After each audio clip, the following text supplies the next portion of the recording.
And you know what she said?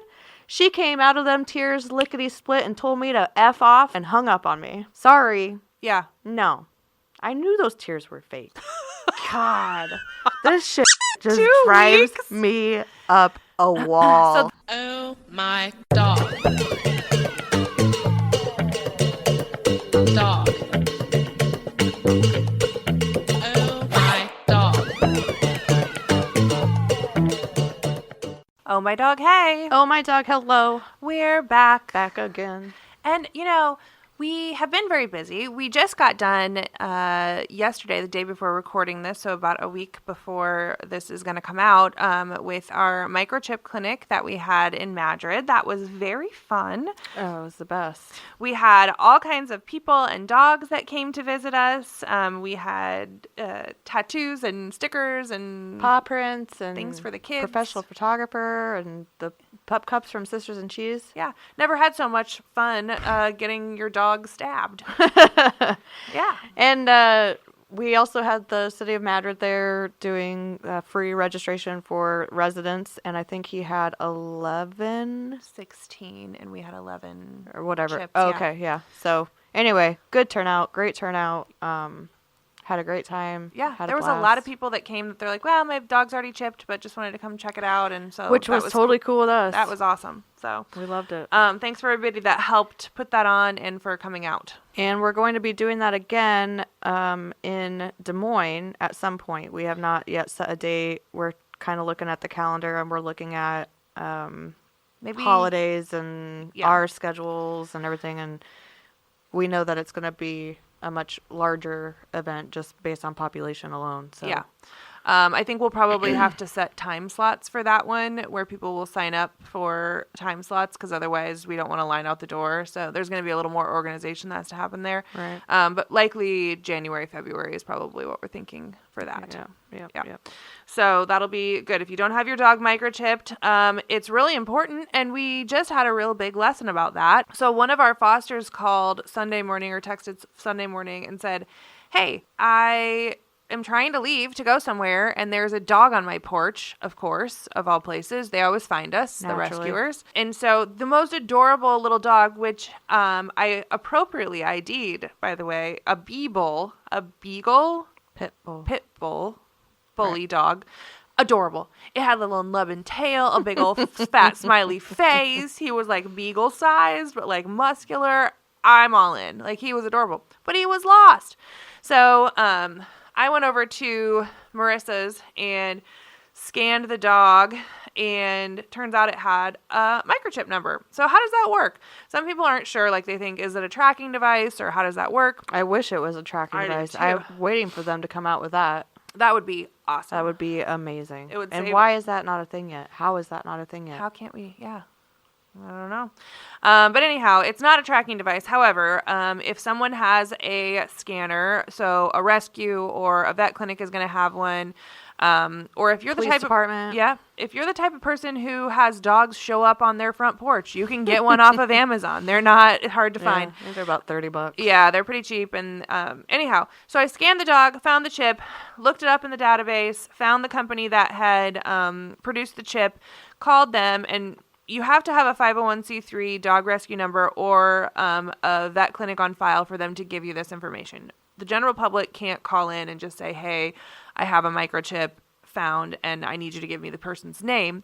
If you as general public called in and found a chip and had the number, they would then call the person for you. But in this instance, because we were a rescue, they gave me the person's information and name and number. So I called her and I said, well, hello, are you missing a dog? And she just goes, like, Oh, yeah. And it was really special because we got there, got the dog, threw him in my dog catcher cage in the back of my car that I carry around. And we drove across town and was able to reunite him within minutes of us scanning him, which was really cool. So it works, people. Make sure you have your dogs microchipped, even ones that you think are not going to run off. I once had a 17-year-old Chihuahua get lost overnight because he slipped out the door and he never went anywhere. But then he got lost and he was gone. And, Well, how long did you have that 17-year-old Chihuahua that. Yeah, we had a loose Chihuahua that wasn't mine, but of course the neighborhood saw a loose Chihuahua and was like, well, it must be that lady's. So they Right. called me, and she was with us for 2 nights and 3 days, and she was not microchipped. And the power of social media found her home, but I can't Right. believe it did. But They had how much faster could have she gotten I home? could have had her 'Cause she's home that like- night. Right. So, and we're lucky that it all worked out because the person that lost her actually had a handwritten flyer that they had put up in Brugger's Bagels. Oh, God. Somebody that we know took a picture of the flyer, sent me a text, and was like, I think this might be the dog. I'm trying to read the handwritten scribble. The phone number they had on the flyer was out of service. Oh, geez. And so then at the bottom of the flyer, it says works at XYZ place from this time to this time. It literally said their work schedule on the bottom. And I suppose that's because they knew that that phone number might not be good. So I called the work and I said, hey, does so-and-so work here? And she goes, I can't tell you that. And I said, well, I'm calling because I have a little Chihuahua. She goes, oh my gosh, yeah, he works here. And I said, well, is he working tonight? And she's like, I don't know if I can really tell you that. And I was like, well, I'm not going to bring him the dog unless I know he's going to be there. She goes, he's going to be there. Oh, God. Well, I guess it's nice that they are protective about that information, but Yeah. yeah. Anyway. Yeah, so that worked out well too, but it was much more difficult to take that dog, and I had to watch it. It had to stay at our house Right. for Which is several no big days. deal for you or No. for us. It's for the dog. But it could have ended up in the ARL in a cage, and no one would have tried that hard to find it. No. If that dog had ended up in a shelter, it would be euthanized because it was Yeah. 17 years old. It was deaf. It was, tiny. Yeah. Yeah. So do dogs that go to the ARL get scanned for microchips? Yes. Yes. Yeah. So they would have scanned her and found out she didn't have one, and then the search would have ended there unless somebody came to them, Right. So you should always call the shelters too if you're missing a dog. But if you're microchip and you've got it registered, then no Right. problem. So Yeah. yeah. So anyhow, we spent a lot of time getting ready for that and doing that, and so we had a little bit smaller. It's really not small. We've still got quite a few dogs, but smallest I think we've had since we started the podcast are numbers for the last couple weeks. Yeah, we had 6 intakes, one of them being a return, and 7 adoptions. So Yeah. we're Still. one ahead. Yeah. Although I think Briar Rose got listed last week, so really it's 6 and 6. Yeah. It's fine. It's all right. We're Whoever's close enough. keeping track of these numbers, Don't make a you pie chart or have anything. better things to do. Yeah. But a few of the highlights from our intakes, of course we had the return, which, is going to be fine. We'll find her a good home Yeah, again. that's Beulah. She's a lab, and she came from a shit situation Uh-huh. with another dog that's also having issues Yep. in its new home. Yep. And they're both old. Yeah, and the person that surrendered these dogs to us just got a brand new French Bulldog puppy. No, she did not. Yes, she did. I have words to say that we don't have a big enough beep for. Yeah, that's always fun to see. I hate helping people that can't be helped. Yeah, we'll get French to that here Bulldog? in a hot minute too. Yeah, whatever they are. She did this The because little she said she Frenchie couldn't bullshit. afford it, and both of those dogs needed like a lot of vet care, and so she spent $5,000 on a freaking French bulldog. Get the fluff out of here. I don't know.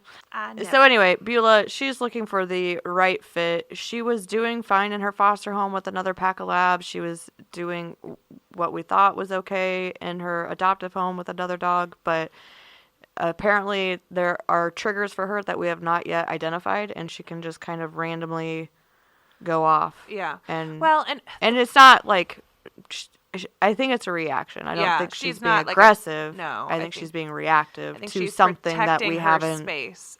figured out yet. Yeah. Sometimes older dogs, specifically what happened with her, one of the instances, older dogs, when they get tired, they get snappy. I experienced that at Same. my house last night. Same. Yeah. But yeah, I think, Older women are the same way. yeah, we like start to get sleepy and then it's like, get out of my face. Don't you dare. So, we're working with her to figure out exactly where she needs to land so she'll land there forever. But, Yeah. and then we got another senior dog, Florence, who is a old, Golden retriever. beautiful, but she's lumpy, bumpy, crusty, musty. And she had a very serious UTI infection. Like, the vet said it had to have been going on for probably over a year. Right. And like I think peeing what had happened blood. was her owner died, and so her daughter took it, or something happened in the family dynamic. Yeah. And the daughter ended up with the dog. She was in an apartment with this golden retriever, and Just I'm sure she was peeing everywhere because she has a Yeah. UTI. So, if you have a dog that just randomly starts peeing in the house, probably a medical issue. probably a medical issue. First stop is to a vet's office Mm-hmm. and make sure there's not something health-wise going on. And then you can address a behavioral issue, like if you've brought in, another dog or another pet or a new baby or whatever, and they're acting out or what have you. Yeah. That's another situation. Yeah, So. for sure. So that, and then we've got a little corgi, beautiful little dog, but doesn't really like to share his space with other. Super lazy, I'm told. Very lazy, but wants to be an only dog, but a couch potato, and my goodness, so freaking cute. So not the crazy corgi situation. A lot of times Right. corgis are wild. This one's just old enough. I think he's 8, so he's in a good spot. Kyra is a Australian Shepherd, German Shepherd mix. That's that crazy one you picked up. Yeah, it was wild. So the story was this dog has now had 2 owners plus us, and it's only 4 months old. Oh, yeah. And That was it. apparently the dog was won at a fair. A puppy was won at a fair. The kid brought it home, and the family's like, "We already have 3 dogs. What are you doing bringing home this puppy? Like, why did you do that?" So then they gave it away on the free site, which we're going to talk about. But we gave it away on the free site. Then it went to another home who had a busy family, lots of kids. The dog was kenneled a lot. And she didn't like that. She was freaking out because she wanted to be out with the family. And I don't know what the reasons were behind that. I think they were just very busy and they didn't take the time. But she was only with them for less than a month. Yeah, she sent this freaking novel about why she's surrendering this dog, and when I first started reading it, I was like, okay, I guess, yeah, I could understand. And then I kept reading. I'm like, you're losing me. And then by the end of it, I'm like, there's nothing wrong with this dog. No. This dog is fine. It's just a 4-month-old puppy that you're trying to make kenneled all the time. Owner issue Yeah. is what is happening here. Yes. It has nothing to do with this dog. So she is not having really any sort of kennel anxiety when they do kennel her, but they have had her out running around. However, they did find out that she is not to be trusted around CATS. Yeah. FTC. FTC. Yeah, we... Cats, chickens, kids, the whole thing. Yeah. She's fine with kids. Children. Loves kids. Loves kids. We don't necessarily, but the dog, okay with kids. This dog, we would not trust with cats. Or chickens. Or chickens, like little things that run away. Right. No on that. But otherwise, but just because of the breed. She's a 4-month-old Australian German Shepherd. Left to her own devices, she's going to chase and have a prey drive. Yeah. So, but she's the softest dog I've ever touched in my entire life. Like so soft. And I don't know if it's the puppy fur from that or what, but seriously. I think it'd be a little more wiry. Not yet. It's not yet. It's so soft. It was crazy. They can really beautiful. Keep it. Yeah, I don't want it. We try to stay away from. Yeah, our dogs don't have jobs, you know. And then tell about Kat. Yeah. We don't know her name. We won't say a whole lot, except for that we got a call on the bat phone. More and more, this bat phone is just the joy of my day. Honestly, I'm about over it. It's always a good time. I told you the novelty wears off quickly. Oh man, it's always the same thing. I always say, "Hello, this is Holly with Oh My Dog Rescue. How can I help you?" You know, like yeah, just let's get the novelties out of the way up front and move on to the conversation. Because 9 times out of 10, I got my AirPods in and I'm in the middle of doing something, and I get a call that says, "You call from 515 whatever." And they're always like, "Is this the Humane Society dog OM, or is this the shelter? Oh my God!" I'm like, "This is Oh My Dog Rescue. This is Holly. How can I help you?" Yeah. So anyway, we get this call. This lady had found this Cavalier. It was severely overweight and severely matted. We're talking years of neglect on this dog's fur and skin, like to the point. Right. We called Bree, of course, right away. I think she's blocked my number at this point. She because... said she would never do that. I asked her, I was like, are we blacklisted now? And she's like, Yeah. no. But we did get this dog in right away, and Bree has been grooming for I don't know how many years. I mean, she's a teacher. She teaches grooming at DMAC. Yeah. So that gives you an idea of how many dogs she's seen in her career. And she said this was by far the worst dog she's ever seen. As far as matting goes. As far as matting goes. Yeah. So she said her ears had like 3-pound mats on her ears. And, Cavalier's got the long ears that you have to trim them because they just keep growing like human hair. Yeah. Mats, her whole side of her body was just like one solid mat. Yeah. Her feet, the whole thing. So anyway, yeah, we got the dog to the vet the next day, did a wellness exam and all that jazz. Of course, terrible ear infection, all the things. Oh, now the she's ear having infections. GI issues because she spent her whole life most likely eating people food and not leaving the house. Yeah, what did she say she weighed in at? 33 pounds. 33 pounds. So Cavaliers are supposed to be like 12 to 15 pounds tops. She's for sure double her weight that she should be. And At least. Cavaliers, I'm very careful with Reese because they can very easily get overweight very quickly. Mm-hmm. They can drop weight pretty quickly too, but this kid's got a haul in front of her. She said when the dog first came, so the gal that's fostering her said that at first she was not able to get up the stairs, and it's only been a few days, a week? A few days. And already she thinks she's dropped a couple pounds because she's able to get up the stairs and is moving around a lot better. So, well, with all of that matting the hair, on her, yeah. she wasn't going to. there's she no couldn't get around. range of movement. Yeah. Exactly. So, and on top of that, just the lymphatic system to be able to process and clean out, and with her mobility now being greater, she's going to have this drainage. Yeah. So, she'll drop some water weight for sure, but she's going to have to be on a diet. And, this is the food is not love situation.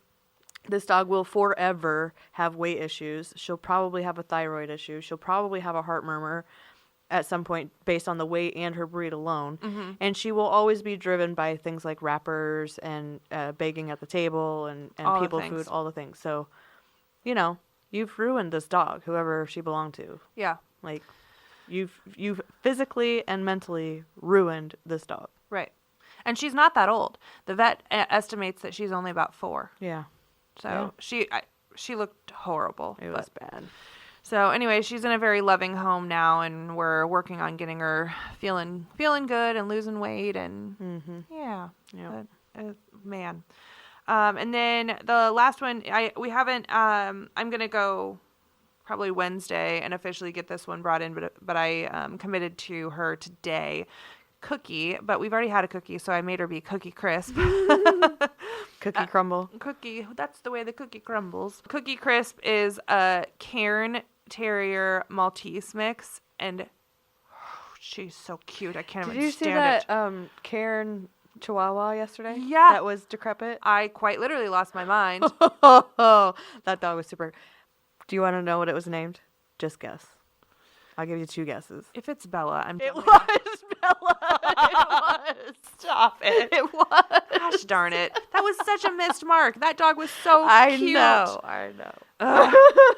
Well, Cookie Crisp is going to be ready to rock and roll. Cookie Crisp has decided absolutely not on small children. So other than that, Same. a very nice companion at about 9 years old coming in this week. I can't wait to see her. She's so freaking cute. Well, we had a couple dogs hit the road. We talked about Briar Rose last week, so we won't cover that again. But that was the mom to all the doodle puppies. Yep. Butterball Lucy was the overweight lab that came in with Kaboom. Mm-hmm. She found a perfect home with another Rottweiler. She was a Rott Lab mix, and she's loving life on the farm and having a great time. She was such a cool girl. I thought she was. Miss Molly. That was a little Bichon breeder release that came from that breeder that I've been working with over the course of the last couple of years. Yes.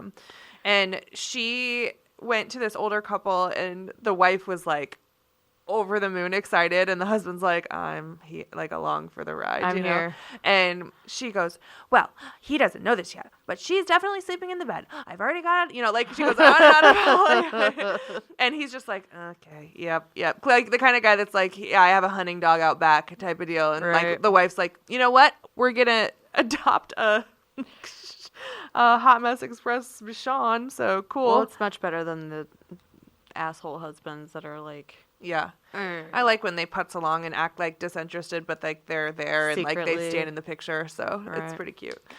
Lola Leah was one of the Grundy Center Yorkies. Yorkie? And she was very close to being a foster fail. I heard that several times. Tinker. Tinker was Tiny Terror. So Tiny Terror, aka Tinker, came up from Wichita. Wichita. We waited for a long time for him because he had kennel cough. yeah, kennel cough for like weeks, like well, 5 in weeks. that joint, You can't get I out. believe it. But we fought and fought because we've had things happen. So we just wanted to make sure he was still tagged with our name, and we finally got him up here. Perfect little crusty old man grumpy dump dog, and he found somebody right away, which is awesome. And Primrose, which I think came in at the last time, was an older Pekingese mix. That was the one the owner broke her leg or whatever, Yeah. and her whole family had died the week before or Just something like had a that. hard time. It was like, you can't make up anything more. Like, yeah, so she was having a hard time. She couldn't take care of the dog, but this dog has hit the jackpot, and these people were really jazzed to adopt a senior dog. So we love that. Good. And then Jacqueline was one of a breeder-released Pomeranian that really took a lot longer than we thought, just based on how beautiful she was. But she was gorgeous. so shy. But she was like a merle color. Yeah. But she wouldn't. She had like the one eye color, one blue and one Yeah. brown or whatever. Really pretty dog, but like absolutely terrified of the world. So even the new owners are going to have to spend time, but I really appreciate the foster taking the time to make sure that she felt comfortable before she left the nest. So Good. yeah. Okay. So speaking of the bat phone, Right. you know, the Cavalier came through, and the person that called was like a wonderful human who was trying to help, which is great, but we still had to jump into action there. But one thing that happens every single time, almost, it's somebody calling who has a large mixed breed dog, unspayed, unneutered, probably hasn't had vaccines, and they probably only had it for like a month. And they're calling us and saying, hey, I have this emergency. You have to take this dog from me. Mm-hmm. What? And so Holly's been doing a good job of kind of giving them the fifth degree.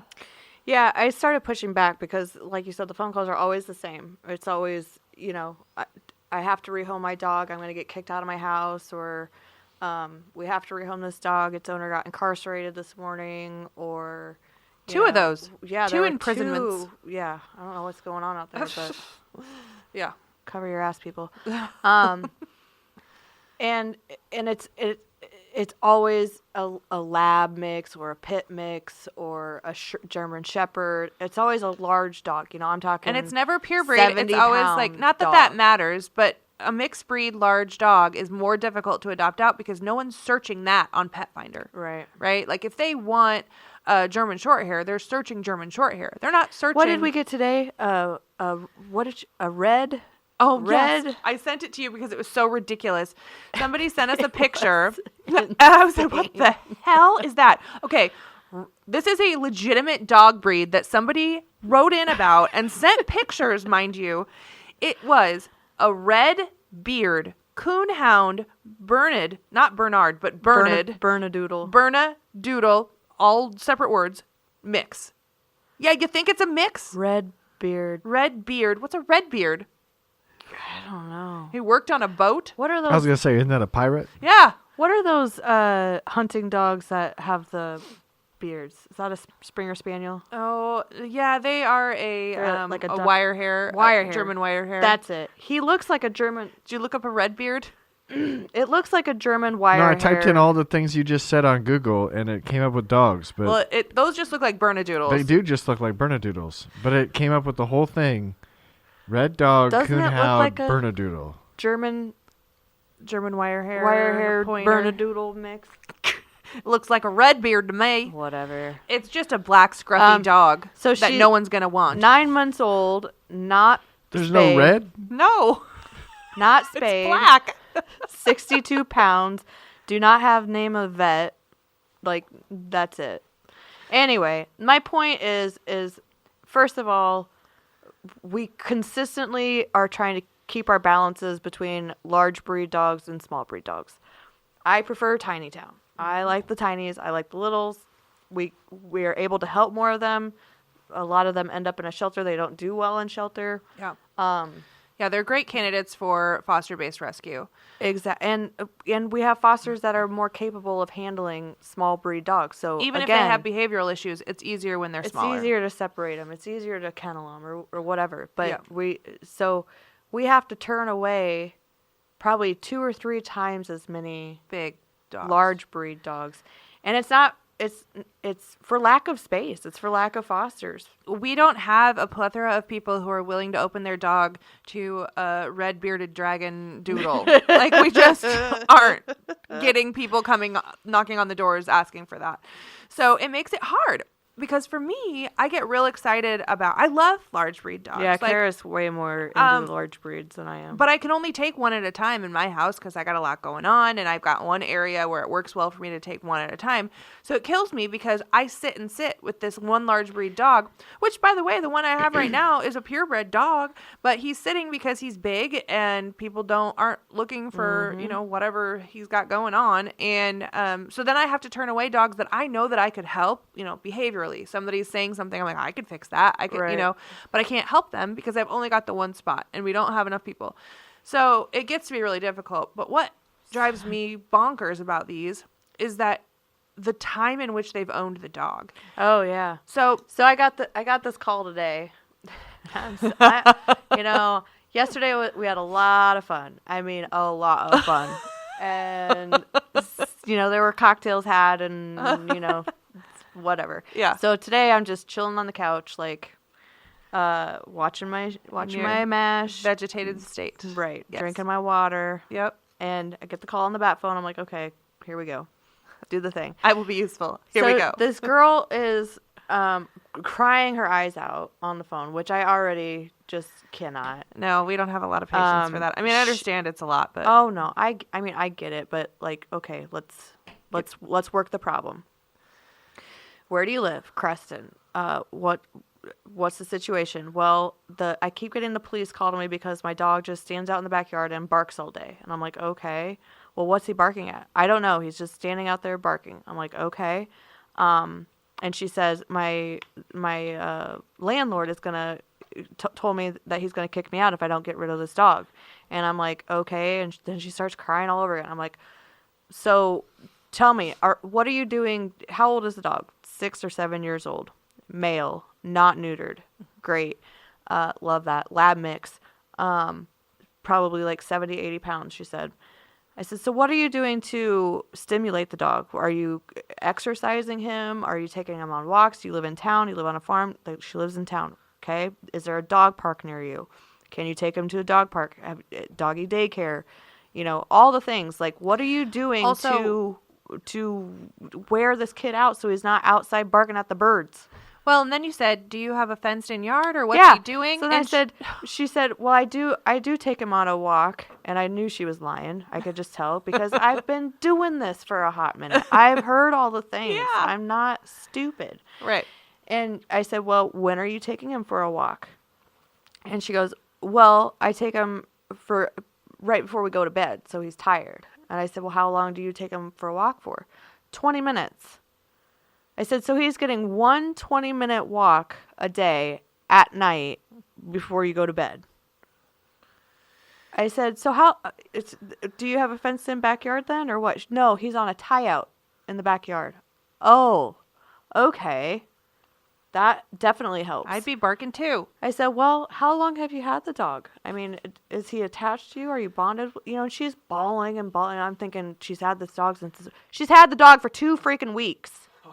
2 freaking weeks. I'm not even crying. I shit you not. I had it at this point. I said, girl, you're going to have to try harder. Yeah. You're going to have to do more here. You're going to have to actually take him for walks. If you don't have a fenced in yard, you're going to have to stimulate his brain and stimulate his mind and give him something to focus on. And you know what she said? She came out of them tears lickety split and told me to F off. And I don't know what the hell I'm talking about and hung up on me. Oh. Problem solved. Problem staying solved. Sorry. Yeah. No. I knew those tears were fake.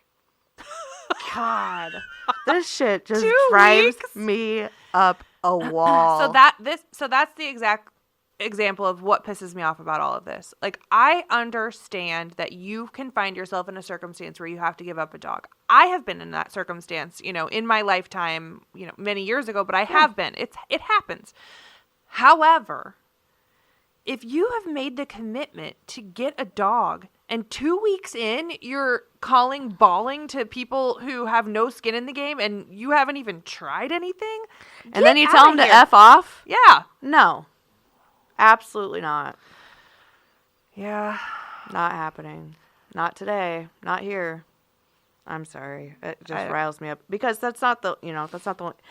Yeah, I always get the call. It's like, well, do you take in large dogs? I said, it depends on the situation. What do you have going on? To get a feel of what's going on. You gotta first of all, to just find out even if it's something that we're gonna be able to help with. Like, if you've got a severely vicious dog, like, we probably can't help you because we're placing these dogs in people's homes where they have with kids other and dogs other dogs and kids and cats and whatnot. But like, quickly we find out that it's almost always not the dog's problem. No. And so I feel bad having to, be this judgmental bitch and make these calls. It's like, I worry about the dogs. Like, what's going to happen to this dog? Right. Like, is she going to take it in to be euthanized? Luckily, we know that most vets Won't do that. But also, so then what? He ends up at the ARL or he ends up in, a kill shelter. I don't know. I don't know what happens to the dog. But at some point, we have to hold people accountable to their commitment. Mm-hmm. And your emergency is not my emergency. And I'm trying to help. Your lack of planning and effort does not constitute an emergency on our end. Thank you. You always say that so well. It's true, though. It's very true. So, Kara and I were talking about what we were going to talk about tonight, and I was telling her the story about the bat phone and whatnot. And, there's so many times we have to turn people away because we don't have the foster home for it, or, our counts are off, and we want to be a little more selective about what we're taking in, and we don't want to burn our team out and all the reasons, all the things. Yeah, there's a lot of decisions that happen before we take a dog. So if you or someone happens to find themselves in a situation where you have to rehome your dog, how do you DIY that? And we want to talk about that. Yeah. Which, first and foremost, we have talked before about people who have done this the right way. If you recall, there was the family who had the dog that wasn't doing well with the baby and the toddler. And it was like a boxer mix. They took months to try and find that dog a home, and they did a really good job. And they did. They took that dog all the way to Colorado for specialty vet care or something to work on the med combo. Yeah. Like, what? Yeah. And this girl's calling me and telling me to F off after having the dog for 2 weeks? No. You're not built the same as the type of people that we were able to help. I mean, obviously, people are down and out. We help them, but you got to want to be helped. Yeah. You got to help yourself first. So we kind of put together, it's going to happen. So here's the deal. We're full. The shelters are full.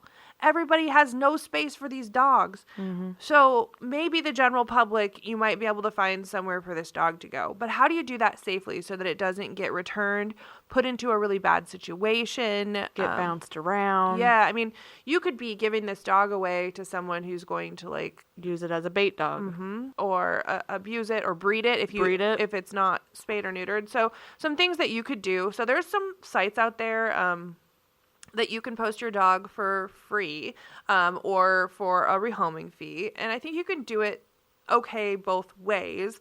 But what should you do to make sure that we're landing in the right place? Right. First, obviously, try.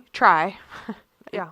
Try to keep the dog. Yeah. Try to find a solution. Work the problem. Find a solution.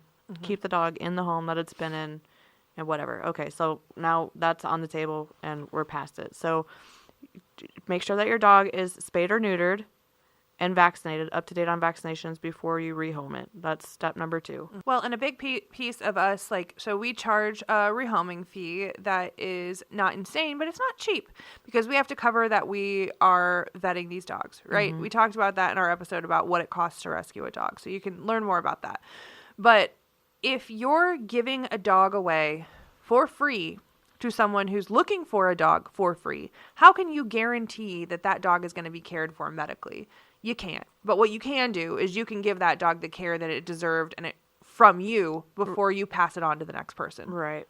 And make sure that those records get passed along with the dog, including the microchip number. Make sure that it's microchipped. Yes.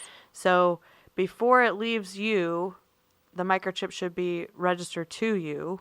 And then when you transfer all of the vet records and the microchip information over, they need to transfer the registration to the chip over to them. Yes. And should they happen to not do that, at least it's still registered to you. So if know, you ever get a phone call someday saying, "Hey, we found your dog," it's not going to end up, in a shelter somewhere. well, and you could call the people. I mean, That's right. Right. If you're not the one, and if not, that dog's coming back to you, just like it comes back to us. If somebody returns something, it's coming back to you.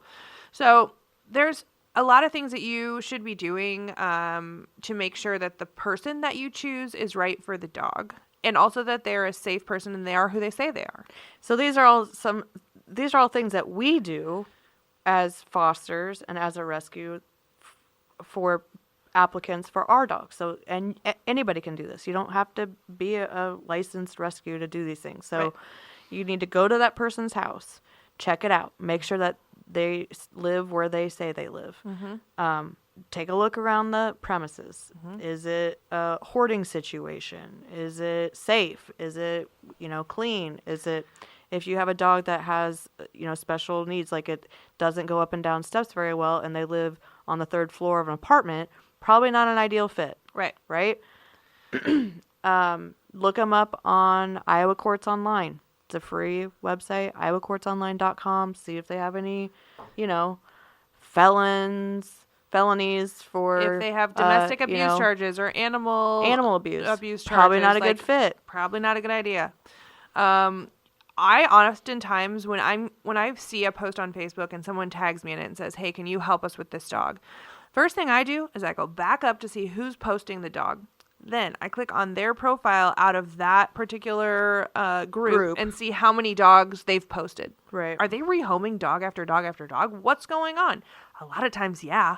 There's people that will flip dogs. They'll flip dogs for not even money. It's just some sort of like weird Ew. Yeah, like people that are getting dogs for the excitement of getting a dog, and then they pass it off. You know what I mean? Like, yeah, they just want to have it for a while and then they think get they're rid of helping, but they're not. No, they mask it as though they're helping. Right. But really, they're just filtering through dogs. Yeah, I don't understand. And a lot of times those are hoarding situations, or a hoarder. Sometimes they'll get the dog and then they'll try to resell it. So then you search their name and their public posts and just see, like, are they selling dogs? Are they breeding dogs? Yep. So do your due diligence on the platform that you are looking to rehome the dog on, for sure. Yep. You can call the police department that's local to them. So if they live in a different city, call that local city police department and just tell them what's going on. Just say, "Look, I'm looking to rehome this dog. I want to make sure this person is..." Will they tell you that? On the up and up. I mean, they're not going to give you any personal information, but if you call the city of Madrid police chief and say, "I'm going to rehome this dog to so-and-so," he's going to tell you, like, "Yeah, no, don't do that." Or, yeah, that's probably true in Madrid. I don't think it's true in, like, any bigger place, but yeah, like a smaller town maybe. Could be. I mean, it's not like Madrid's an anomaly. Iowa's made up of small towns everywhere. Yeah, so. that's true. Anyway, you can call and do background checks and things like that. So yeah. Anyway, it's worth the phone call. Yes, yeah, for sure. And I have, you can just go online and search like dog adoption contract and like get something somewhat like loose, but basically that says, "Hey, here's the person." Like if you were to sell a car, like you're doing a bill of sale. Right. So like, I am giving here is my name, here's my information. I'm giving my dog to this person. Check their ID to make sure that they're actually that person, because there's so many people with like lying about who they are, so you can't look them up on Iowa courts. Get their information, verify their identity, then at least have a few sentences that says, I agree that I'm going to keep this dog up to date on medical vaccinations and whatnot. keep it on a good medical schedule. I understand that if I'm unable to care for this dog, that I need to call the original owner, who is you, because you are responsible for what you are doing here and now by taking this life and moving it around. And then both parties should sign that, and both parties should have a copy of that. Is it 100% legally binding because you're doing it on your kitchen table? Probably not. But it does help to make sure that you have at least taken down that information and that both parties understand that you are coming to an agreement. You're not just pulling up in a defunct Kmart parking lot and dumping this dog in the backseat Right. and running. Like, please don't do that. Yeah. Because they're going to end up calling us after 2 weeks because they've tied it out in their backyard and they are just baffled as to why that dog is Barking all day. Yeah. I think just signing a piece of paper makes people feel, like it's a little more legit, like it's you're making a commitment, and it also protects both parties, like that there is something documented. Yeah. Period. Yeah. Whether it holds up in court or not, it's still going to be presented. But anyway, hopefully you never get there. But anyway, breed-specific rescue. So if you have... The other day we had somebody reach out to us about a wolf hybrid dog. Yeah. Which, first of all, belongs in a zoo, honestly. it should be in a wolf sanctuary because Yeah. it was like 75% wolf or something. And it looked it, too. It looked like a freaking wolf. And I don't said, know if I would let that dog sleep in bed with me, to be honest with you. No. Or maybe I should let it. This is a good side tangent. I have been listening to a podcast, and it is called, let me just make sure I'm going to say this right, but it's about Siegfried and Roy. Okay. I think it's called Wild Things. Is this about the Well, elephants? so they had tigers, in their show. Yeah. And it was one of the most highly attended shows. Like they had like 12 shows a week that sold out for like 42 years or something. The wildlife? No.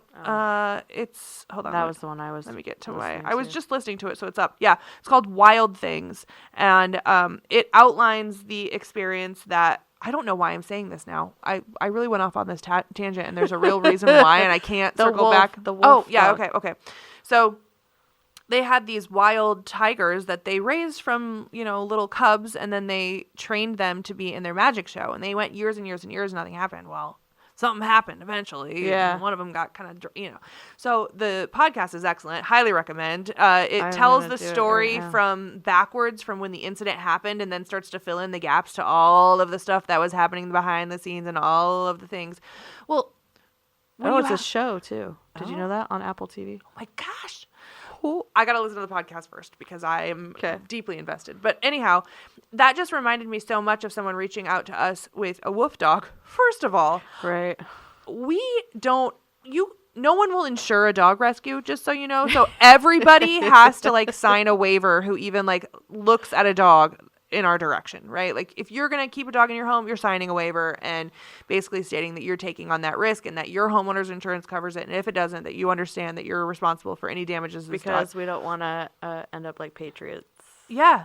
There's a great dog rescue that got sued by a volunteer because her freaking finger got bit and they went down. I mean, they shut completely down. had to shut down. Because they couldn't afford the legal fee. No.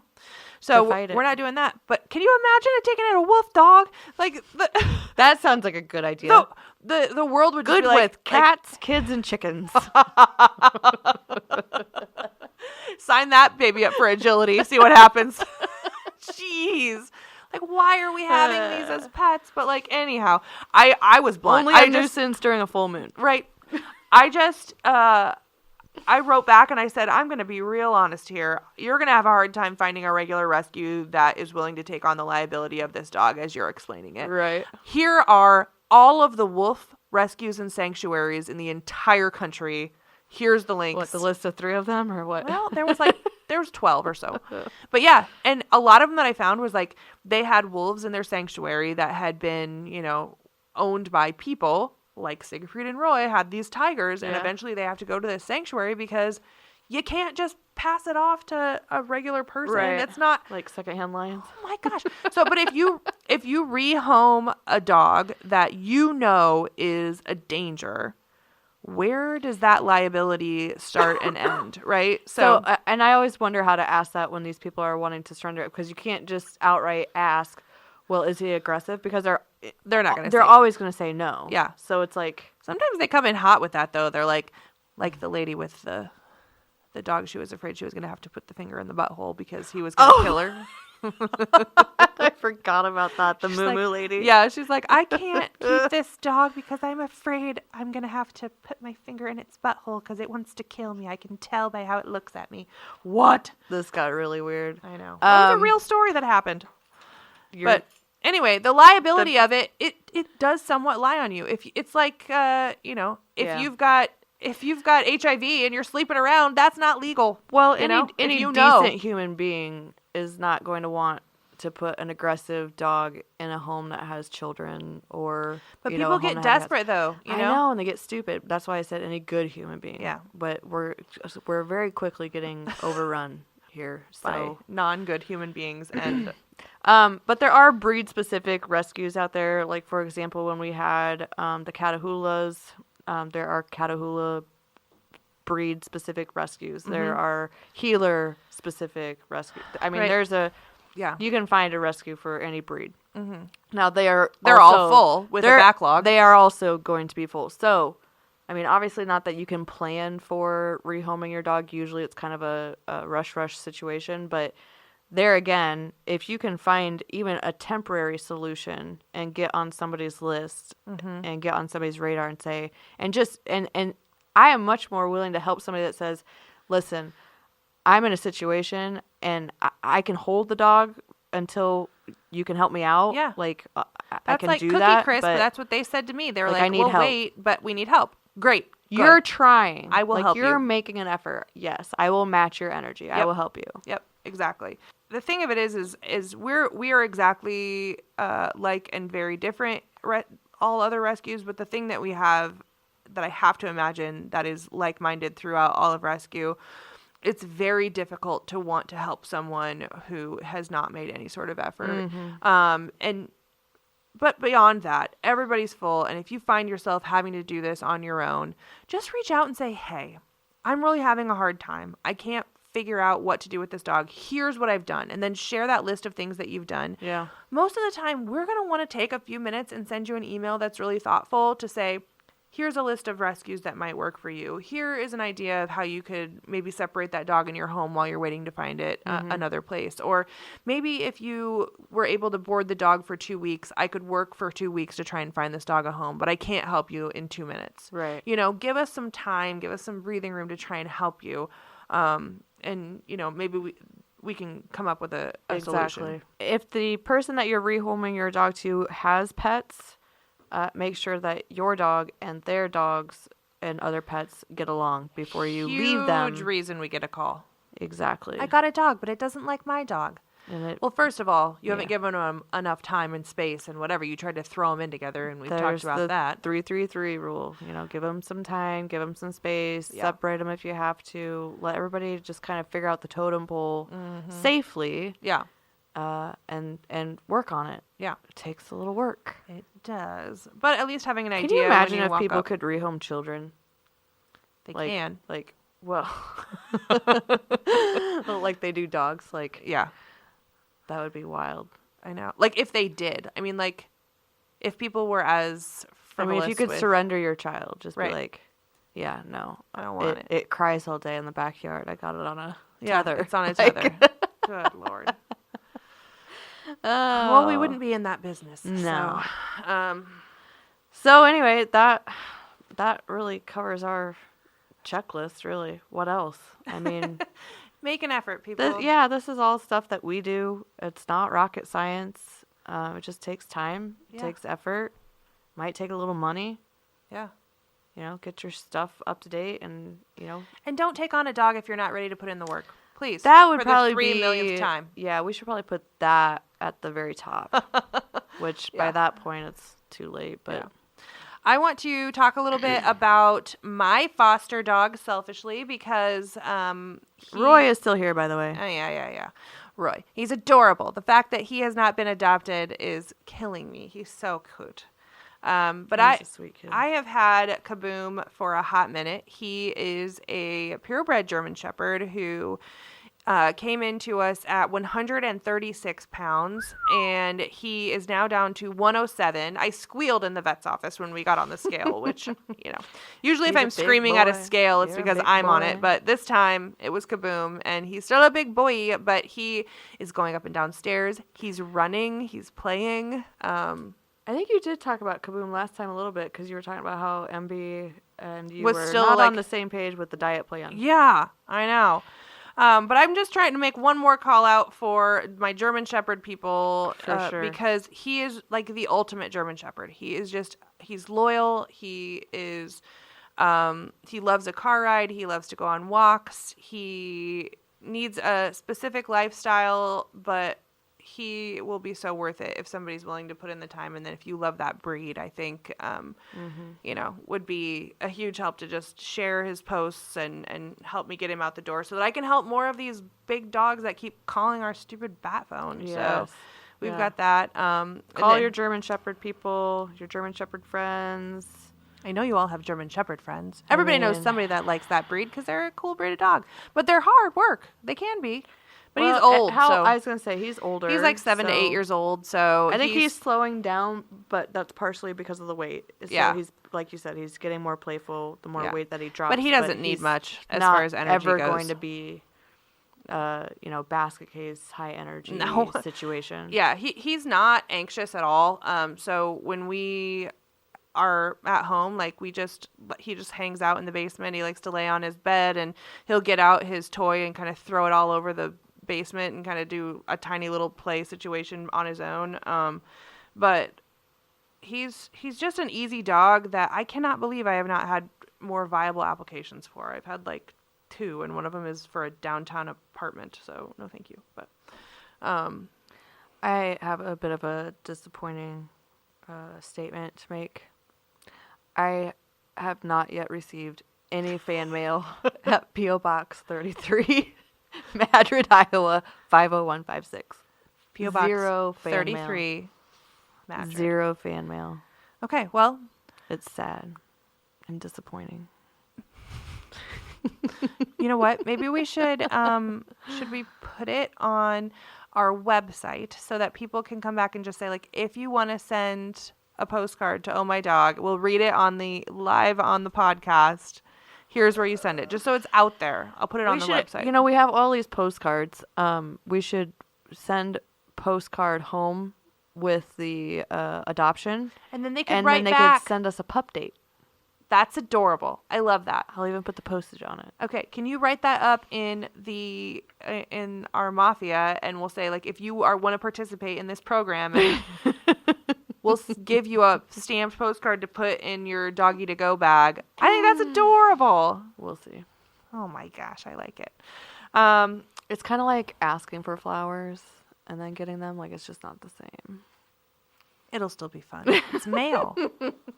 Although my mail today was not fun. It was all just those giant postcards, political postcards. Oh, man. And we are a house divided, if you know what I mean. So we get double the mail. So it's a full American flag stack. I always Horrible. love it when partners' votes cancel each other out. Well, I have to vote so that his doesn't count. Exactly. It's really important. And, one year he didn't vote. And I was like, ha! And now he has to go. 'cause Right. Anyway, I won't. All right. Well, who's this who. episode is going to air the weekend before Halloween. So just a reminder to your pet parents on Halloween candy. Your kids bring home these bags of chocolate and high sugar content stuff. Make sure you're keeping that up. Fake sugar for dogs will kill them in The peanut butter. What is it? The xylitol, and now it's Xylitol. called birch sugar, is in lots of like candies and gums and things. So be really, really careful with that. I know somebody whose dog, I know someone whose dog has passed away from that, and one that has spent thousands of dollars saving it from getting one piece of that gum. Like, right. Done.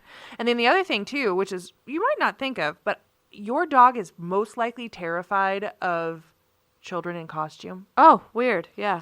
So probably don't have, like, even my sweet Dottie, who's 300 years old and loves everybody, I had her out on the porch and on a leash, you know, but then the kids were coming up to get candy. The first few were, like, dressed fairly normal. She didn't quite realize she was happy and, like, getting pets. And then this kid comes up in, like, you know, the Lord of the Underworld double from whatever. Oh, no. And she was like, "Ooh." She got out her big girl bark. And I was like, oh boy, this could end poorly. So she went back inside. But just be aware that, like, Halloween can be just as scary as the 4th of July because there's a lot of things happening that are very, very weird and Out of the norm. yes. And if your dog has not seen that before, they may bite, they may run. Just keep them inside. I've made the mistake of thinking that my dog, who is pretty chill with everything, would be okay with little gremlins in costumes. Literally. She was not. So Okay. So, yep. If your dog does ingest a chocolate, there is, you know, a certain limit. I mean, And milk a chocolate- piece of chocolate or an M&M is not going to kill your dog. no. A whole bag of Halloween candy could be very uncomfortable and possibly fatal. So, If nothing else, a catastrophe. know where your nearest emergency vet office is. They'll have you call the poison control hotline first before you bring them in, which I think is like a $75 fee to call. Yes. What? Yes. And then they'll say, like, okay, here's what they've eaten and here's the plan. And then you take that to the vet, like, if they ingest something. Oh, I didn't know that. Yeah. Poison control hotline. Okay. If they're like mid-act and I'm not giving any vet advice at all, I just know what has worked for me in the past is throwing a handful of salt in the back of their throat will induce vomiting. So, you know, if you catch them doing it in the middle of they the just swallowed. situation, they Yeah. just swallowed it, you can do that. But if it's like the next day or overnight or something like that. Consult your vet regardless and just Yeah, let them know of what course. happened because they might not get it all out. But yeah, Yep. be careful, be vigilant. And when it comes to that moment where you have found yourself between a rock and a hard spot and you really are needing help rehoming your dog, be kind, put in the work, and just make sure that you're doing what's best for that dog, even if you can't keep it. And if somebody's asking you, hey, I need to rehome my dog, do you know anything, whatever, before you send them to us, ask them what they have done already. Yeah. And give them these suggestions and send them this podcast so that they can do all of this stuff before they call us. And they say fluff you to us. Yeah. I think we just send this podcast to these people from here. That'd be easy. Here's the link. Check it out. No fluff about it. Can we get the edited version of this as well? Just Yeah. the pared down part. Thank you. Yeah, we just need a little snippet. Yeah. Yeah. All right. That's all I got. We'll figure it out. We'll figure it out. Bye. Bye. We'll figure it out. Figure it out. Oh my dog. What I mean when I see, what I see, what I feel, when I dream, when I be, I'm a freak, what up? Oh, what up? Everybody look at me when I'm free, when I feel, what I see, when I do it, I'm a freak, what up? Oh, what up? Say what we got, it's hot to spot, give up the drop, see what we got, do what? We got to go, the body flow, too hot to show, the front row, we won't stop.